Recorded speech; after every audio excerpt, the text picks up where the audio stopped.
It's important to remember that when we were growing up, we were coming behind a generation that culturally and institutionally had to deal with bigotry and discrimination in ways very different from ours.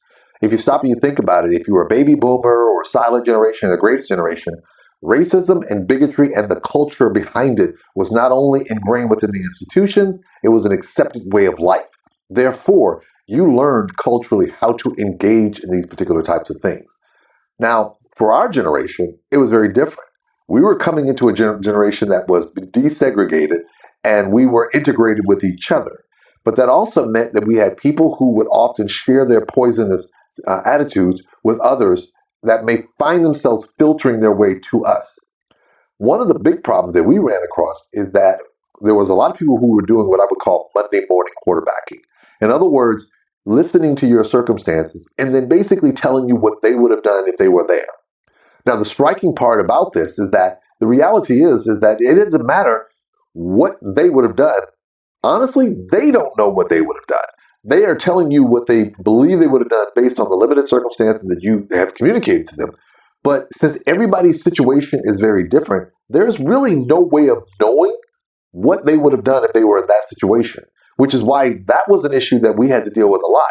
That when we found ourselves interacting with each other, kind of explaining, hey, this is what I went through, and it was kind of a little on a soft side, a subtle side, we often had to deal with a lot of our peers quickly wanting to tell us about how they would have engaged that situation and how the outcome would have probably been very different based on their responses. But the reality is that there's no way for them to know that.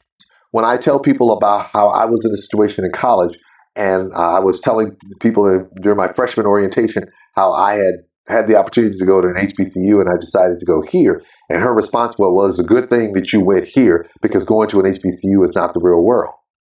I didn't know how to respond to that. And when I shared that with friends, everyone had this quick response about, oh, I would have said this, I would have said that. I said, yeah, but here's the kicker. I've told you what she said in advance.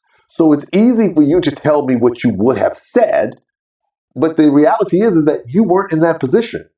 This was not just a situation where she was throwing venom at me. It was an organic conversation, and in the course of the normal flow of the conversation, she said this. So even though it's great that you believe that's what you would have done, the reality is a lot of us don't know what we would have done in that situation.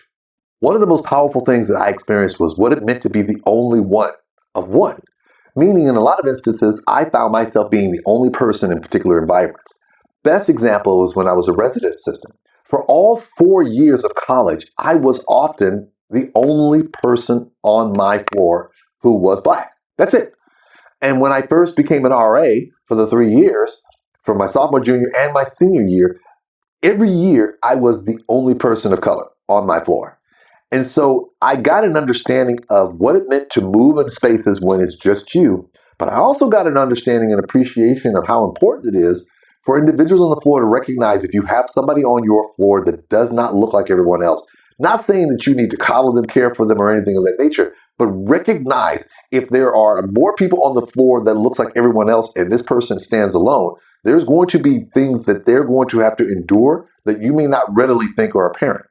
And I had the opportunity to share this when I had the opportunity to train RAs during my senior year. They asked all of the 3-year RAs, and I was one of the 5, to provide a presentation. I provided the last one. And the first thing I did was stress the importance of recognizing diversity on your floor. If you've got somebody, whether it be the only female, a Latino, Asian, Black, whatever the case may be, do not make the assumption that just because they're there on the floor that they're going to automatically assimilate with everyone else. They have their own culture and their own backgrounds. Not saying that everybody else doesn't, but when there's 12 white people on the floor and only one Black person or one Latino, they're going to be cognizant of the fact that they stand out. And it's important that you're, as an RA, cognizant of the fact that you need to be culturally sensitive to the fact that they need to have a safety infrastructure in place in the event something happens that's highlighted by the fact of their race or their ethnic origin. One of the things that really made Generation X different is that we were kind of just thrown together. If you stop and you look at what happened with the baby boomers, a lot of their integration and desegregation was forced, whether it be the James Meredith, whether it be the Little Rock Central 9, whether it be the Ruby Ridges. The number of examples in history where history was made by placing Black people in the most hostile environments in order to force change was very different from what generation happened in terms of being placed in these environments where we were actually put together, and there was this expectation that we would work it out amongst ourselves. I cannot say enough. We were the transitional generation. I know I've said we worked without a blueprint, but we cannot underscore the fact that our prior generations were basically put together forcefully through change. We were allowed the opportunity to move through organically. In other words, all of these things in terms of how we engage with each other, the microaggressions, the subtle bigotry, things of those natures, those things had to work themselves out. And unfortunately for us, we weren't not only were we not given a blueprint to work these things out, we weren't given a lot of guidance either. So we kind of had to figure out how this worked on our own. It's important to remember, Generation X didn't always get it right, but we did try. We worked through without a playbook, so we literally were writing the playbook as we were going along. So it's important for those people who quickly want to go back to talk about how automatically things got great overnight. Well, the reality is that Generation X had to endure a lot of those transitional changes, drafting its own playbook in response, and be able to figure out what information to share to future generations based on what they went through, considering that we had to create this playbook with no guidance going forward.